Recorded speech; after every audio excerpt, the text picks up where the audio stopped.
ওহো, আজকে না প্রচুর আর দুজনকে পড়ানো আছে। হ্যালো প্রচুর, হ্যাঁ ম্যাডাম বলেন। আজকে ঘেটুর বাড়িতে পড়ানো আছে, তুই ওখানে চলে আয়। ঠিক আছে ম্যাডাম, চলে আসবো পড়তে। আজকে তো আবার ম্যাডামের বেতন দিতে লাগবে, কি করি। আজকে আমি দুজনের থেকে মায়নাটা নিয়েই ছিলাম।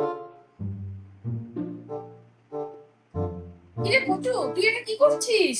আমি কিছু করছিলাম না, এই তো মাথা ব্যথার ওষুধ খেয়েছিলাম তো, তাই ওষুধটা মাথায় নিয়ে যাচ্ছিলাম।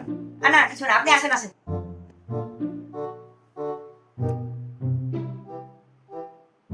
তুই আসলে বই বের কর।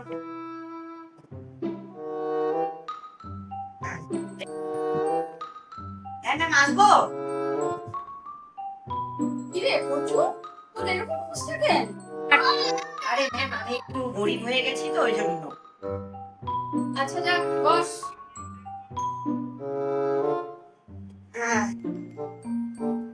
কিরে ঘেটু, তুই আমার বেতনটা আনছিস? হ্যাঁ ম্যাম, আমি এনেছি। এই নিন আমার।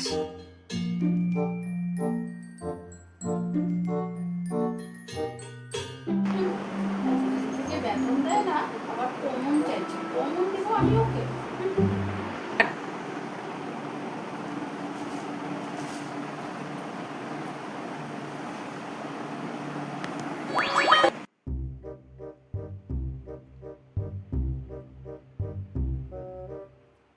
কিরে গল্পু, আজকে আমি তোকে অঙ্ক করতে বুঝেছিস? অঙ্ক বই বের কর। আরে তুমি কেন অঙ্ক করাবা? তুমি তো বাংলা মাস্টার, আমি কিন্তু অঙ্ক বই জানি না, তুমি তো বাংলা নামে কোনো কথা।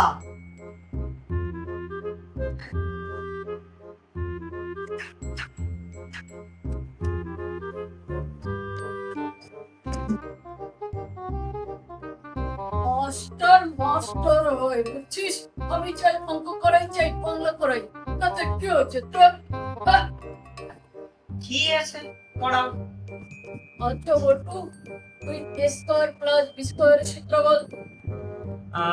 Square plus two. তুই এইটুকু একটা জিনিস পারিস না? হ্যাঁ? এইটুকু একটা ব্যাপার নিয়ে এত মারে দেখি কেউ, আর তুমি তো আমার অঙ্ক টিচারও না।